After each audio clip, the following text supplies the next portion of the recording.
بەناوی خودای گەورەی میهرەبان ملیارەها ملیار حەمد و سەنا و سوپاس و ستایش بۆ ئەڵڵای میهرەبان ئەو ئەڵڵایەی کە خاوەنی هەموو ناز و نیعمەتەکانە.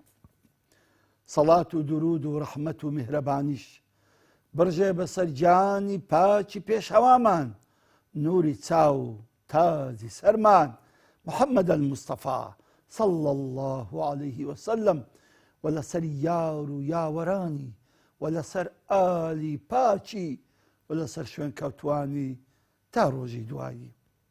خۆشەویستانم،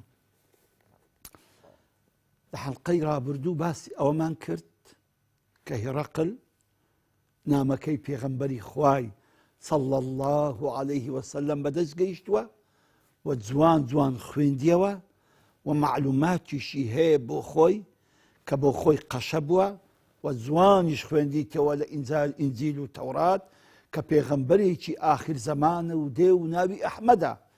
بەڵام کۆمەڵێک ئیستفسار و پرسیاری هەبوو، حەزی دەکرد لە کەسێک بکە کە شارەزا هەبێتن لەو پێغەمبەرەی کە پەیدا بووە. بۆیە کاتێک کە ئەبوو سوفیانیان هینا لە غەزە و بەرامبەر هێڕەقلی ڕاوەستە، هێڕەقل بە تەرجومانەکەی گوتی پێیان بڵێ جیهانیان لەو جەماعەتە تازیرەی لە هەمیان لە محەممەدی لەو کەسەی کە ساحێبی ئەم ڕیسالەیە نێزیکترە. ئەبوو سوفیان فەرمووی قوربان وەکو خزمایەتی لە هەموو لەوانەی لەو تازیرانەی لەگەڵ من نێزیکترم. وتی وەرە پێش. ئەبوو سوفیانی هینا پێش و جەماعەتەکەشی لە پشتەوەدانن. پاشان گوتی ئەوانەی پشتەوە من پرسیاری لەو پیاوە ئەەکەم، هەر پرسیارێکی بە درۆ وەڵام داوە ئێوە لە پشتدا ئیشارەتم بدەنێ. بەڵام ئەبوو سوفیان هەر لە خۆیدا لە زاتی خۆیدا ئەی فەرموو هەر پێمە عەیب بوو درۆی بکەم، هەر پێم شەرمە درۆی بکەم، کە لە ناو عەرەبەکان ئینسانی ئازاد، ئینسانی حۆر عەیبە درۆی بکە. بۆیە هەر بۆ خۆی یعنی ئەو سیفەتەی نەبوو کە ئەگەر هێڕەقلیش وەی گوت ئەو هەر بۆ خۆی درۆی نەدەکرد. بۆی هێڕەقل کۆمەڵێک پرسیاری لە 11 پرسیاری لە ئەبوو سوفیان کرد.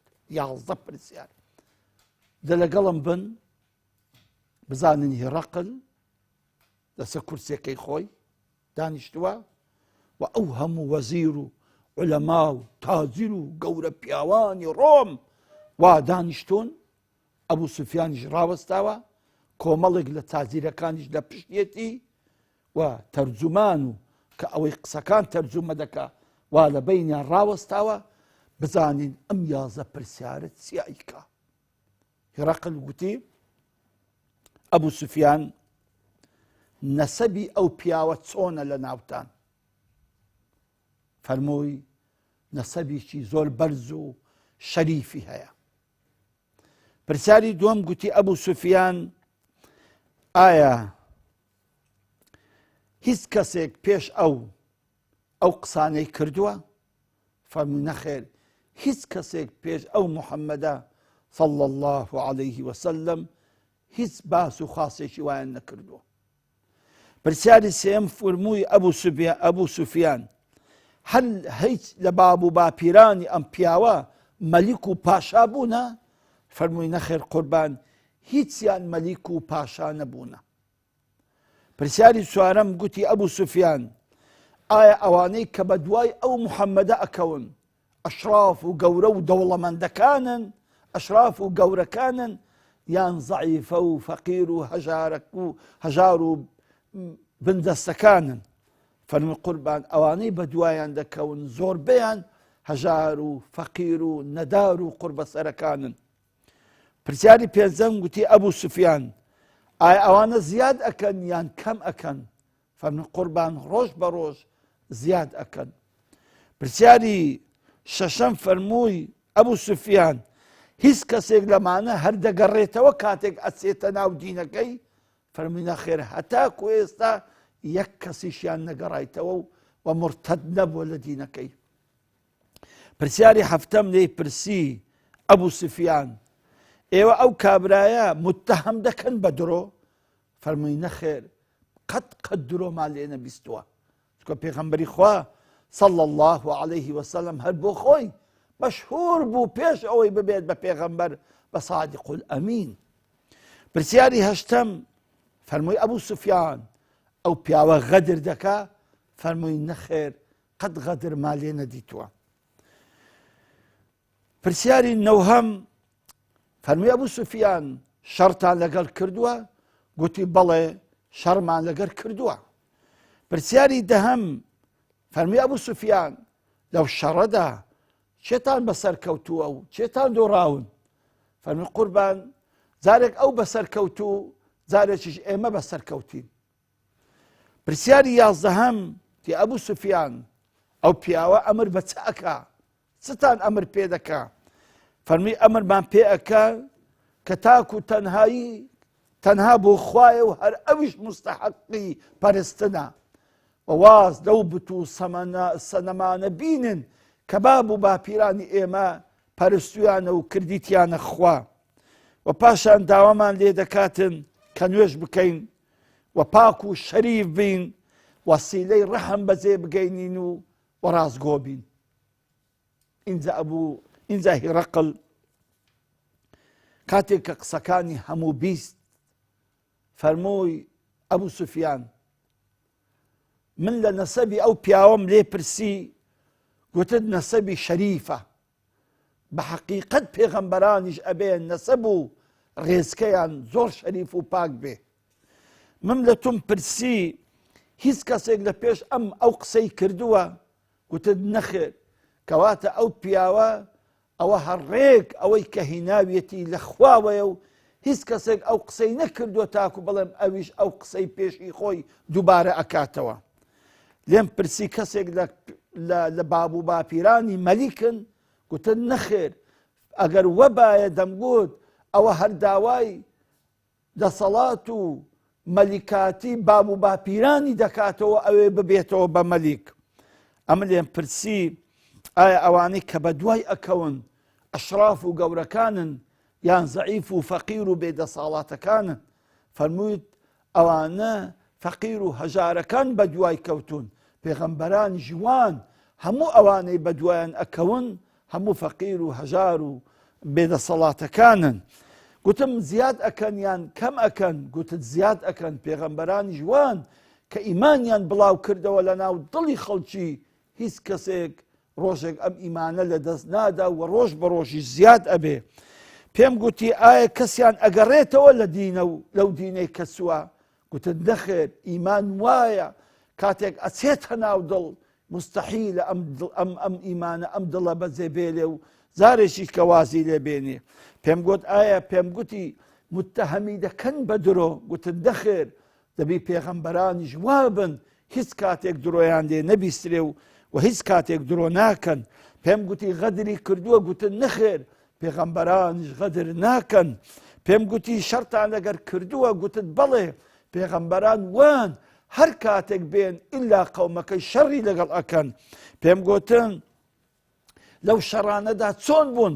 گوتت جارێک ئەو بردیتەوە و جارێک ئێمە شەڕیش هەروایە جار بەجار خوا نوسڕەتی دەدا و جار بەجاریش تێ ئەکەون. پێم گوتی بە چ ئەمرتان پێ ئەکا؟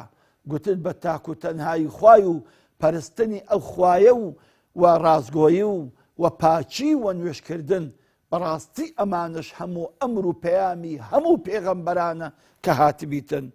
پاشان گوتی ئەبوو سوفیان ئەو قسانەی کە ئەتوو دەیڵێی ئەگەر حەق بن ئەو میراتی بن پێ من دەگرتەوە یعنی شام چکە بۆ خۆی فەڵەستین عادی شام بووە تی ئەو قسانێک کە تو دەیکەن حەق بی با ئەمن پێت بڵێم ئەو پیاوەی کن ئێوە بەڕاستی ئێرە بە میرات دەگرێتن پاشان فەرمی من دەمزانی پێغەمبەرێک نێزیکە پەیدا ببێ بەڵام قیستەوە قوم نەدەکرد ئەو پێغەمبەرە لە جەزیرەی عەرەبی بێ و لەلاو مەکیەکان پەیدا ببێتن بۆیە خۆزێ بمتوانی باە بە خزمەتی بگەیشت باما و بچوو بام هەردوو پێکانیم بشوشت باە خۆزێ بمتوانی باە و بچوو بامە و هەردوو پێیەکانیشم بشوشت باە اینجا پاشان فەرمووی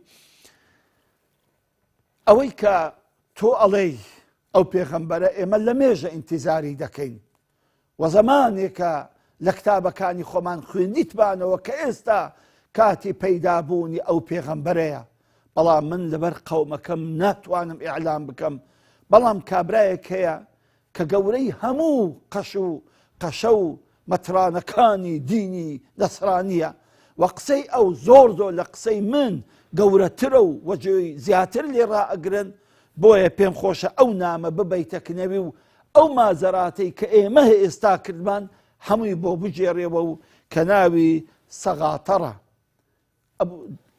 دوحیەی کەلبیش نامەکەی هەرگرت و چۆوە کەنیسەی ئەوێندەر کە گەورەترین کەنیسەی ئیمپراتۆرێتی ڕۆم و بێزنتێنیەکانی لێ و چۆ لای گەورەی هەموو قەشە و مەترانەکان کە ناوی سەغاتەرە و سەلامی لێ کرد و نامەکەی ڕێکدا دەستەوی و ئەوەی کە ئەو ماجەراتەی ڕوویدا لە بینی وی و لە بینی ئەبوو سوفیانی لە بینی هیڕەقل و لە بینی ئەبوو سوفیانی هەر هەمووی لە بۆ جێراوە کاتێک کە سەغاتەر گوێی لە دوحیەی کەلبی گرت و گوێی لە هەموو وتەکانی گرت و لە جوابەکانی گرت و ئینجا نامەکەشی خیندەوە بەڕاستی یەقینی بوو کە ئەوە پێغەمبەرەیە کە ئینتیزاری دەکەن بۆیە هەموو قەومەکەی خۆی لە ناو کەنیسە خڕ کردەوە هەموو مەتران و هەموو قەساویسەکان و ئەوانەی خڕ کردەوە هەستا زلکێکی ڕەشی لەبەر بوو لەبەری کردەوە زلکێکی سپی خاوێنی لەبەر کرد گوتێ دوحیەی کەلبی تۆش لەبن ئەو پەردە ڕاوەستە و جێمان بدێ بزانێت چ دەقەومێ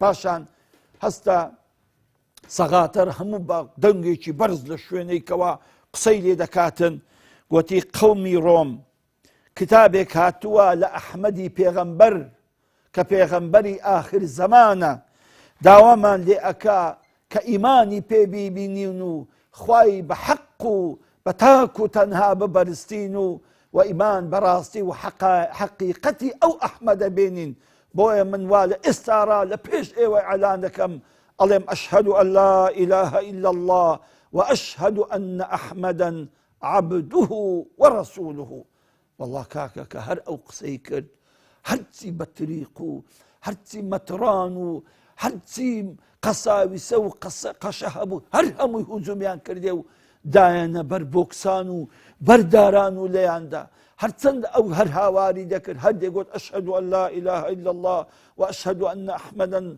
عبده ورسوله حتى سوريان كلنا خوين ئەوجل کە سپێ لەبەر بوو سۆر بۆ لە ناوخوێن و لەوێن دەریش شەهیدیان کرد و بە شەهیدی چۆوە خزمەت خوای گەورە جا ئینجا دوحیە گەڕاوە و ئەو حەقیقەتە و ئەو بەسەرهاتێ کە دیتی هەر هەمووی لە بۆ پێغەمبەری صەڵی الله عەلەیه وسەلەم جێراوە جا ئازیزانم زانە ئەم سەغاتەرە قوربانی بە عەرش و کورسی و دەسەڵاتی هەر هەمووی خۆیدا بەس لە پێناوی ئەوەی کە ئەم حەقیقەت و ڕاستی ئیمان و ئیسلامە ئەوە نکۆڵی نەکاو و ئیمانی پێبینی و بە ئەو حەقیقەت و بەو ئیمان و بەو ڕاستێش بە خزمەت ڕەب العالەمین گەیشت تاکو دیدار بەخوای گەورەتان ئەسپێرم السلام عەلەیکم وەڕەحمەت الله وبەرەکات